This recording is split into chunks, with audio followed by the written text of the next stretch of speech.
இந்த படத்தோட ஆரம்பத்தில் இந்தோனேசியாவில் இருக்கிற ஒரு வில்லேஜோட தலைவர் வீட்டில் ஒரு பார்ட்டி நடக்குது. அங்கே நிஞ்சின்ற பொண்ணு எல்லாருக்கும் ட்ரிங்க் சர்வ் பண்ணும்போது அவள் பாய் ஃப்ரெண்ட் அங்கே வரான். அவகிட்ட லவ் ப்ரப்போஸ் பண்ணுறேன்னு சொல்லி பண்ணவே மாட்டேங்கிறான். அப்புறம் அவனுக்கு ஒரு கால் வர ஒரு வேலை வந்துருச்சு அப்படின்னு சொல்லி அங்கேருந்து கிளம்புறான். அப்போ அந்த நேரம் பார்த்தா அங்கே ஒரு கார் வந்து அந்த பார்ட்டியில் நிற்கிற இன்னொரு கார் மேலே இடிக்க அங்கே இருக்கிற தலைவர் அந்த டிரைவர்கிட்ட போய் திட்ட ஆரம்பிக்கிறாரு. உடனே அந்த காருக்குள்ளே இருந்த டிரைவர் டக்குன்னு தலைவர் மேலே பாஞ்சவரை கடிக்கிறான். பார்த்தா அவன் ஒரு ஜாம்பியாக இருக்கான். எல்லாரும் அதை பார்த்து தெரிச்சு ஓடுறாங்க. இப்போ கட் பண்ணி இது நடக்கிறதுக்கு 5 மணி நேரத்துக்கு முன்னாடி என்ன நடந்துச்சுன்னு காட்டினா, ஒரு ஃபேக்ட்ரியில் ஒரு எம்ப்ளாயி அவங்க 3 மாசமா உருவாக்குன ஒரு மருந்தோட சாம்பிள் பாட்டிலை ரெடி பண்ணுறான். ஆனால் கவர்மெண்ட் கிட்ட இருந்து இன்னும் அந்த மருந்துக்கு அப்ரூவல் வரவே இல்லை. உடனே அதை தன்னோட ஓனருக்கும் கம்பெனியோட இன்னொரு பார்ட்னருக்கும் அனுப்பி வைக்கிறான். இப்போ இன்னொரு பக்கம் அந்த ஓனரோட பொண்ணு அவள் ஹஸ்பண்ட் 2 பேரும் அந்த ஃபேக்ட்ரி ஓனரை பார்க்க போகிறாங்க. அதாவது அவங்க அப்பாவை பார்க்க போகிறாங்க. இப்போ அவங்களுக்குள்ள ஒரு பிரச்சனை, அதனால டைவர்ஸ் பண்ணிக்க போகிற நிலைமையில இருக்காங்க.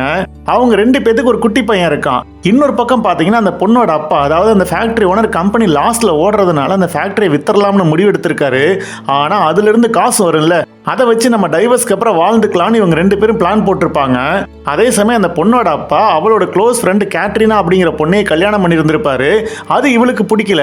தன்னோட பையனை எக்காரணத்தை கொண்டு அந்த கேட்ரினா கூட பழக விடக்கூடாதுன்னு நினைக்கிறா. இப்ப எல்லாரும் அங்க போறாங்க. அங்க பார்த்தா அந்த ஓனர் பொண்ணு கீஜனுக்கு ஒரு பிரதர் இருப்பான். அவன் எப்ப பார்த்தாலும் வீடியோ கேம் விளையாண்டுகிட்டே இருப்பான். இப்ப ஃபேக்டரியில இருந்து வந்துச்சுல ஒரு சாம்பிள் மருந்து, அதை அந்த ஓனர் குடிக்கிறாரு. பார்த்தா கொஞ்ச நேரத்துல ரொம்ப யங்கா மாறிடுறாரு. அதை பார்த்து அவரோட ஒய்ஃப், அதாவது அந்த கேட்ரினா பயங்கரமா சந்தோஷப்படுறா. ஆனா அவரோட முதுகுல ஃபார்மா இருக்கிற ஒரு கருப்பு கலர் பேட்ச் அவங்க கவனிக்கவே இல்லை.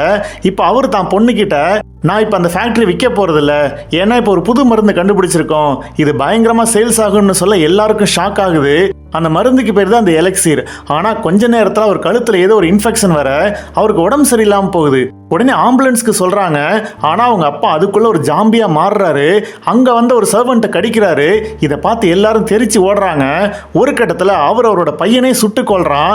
ஆனா அவரால் சில பேர் கடி வாங்கியிருப்பாங்கல்ல, அவங்கெல்லாம் கொஞ்ச நேரத்துல ஜாம்பியா மாதிரி இவங்களை துரத்த ஆரம்பிக்கிறாங்க.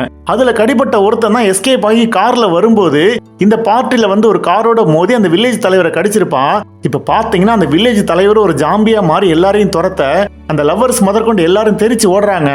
இப்ப ஒருத்தருக்கு ஒருத்தர் கடிப்பட்டவங்களாம் ஜாம்பியா மாற எல்லாரும் போலீஸ் ஸ்டேஷனுக்கு போறாங்க.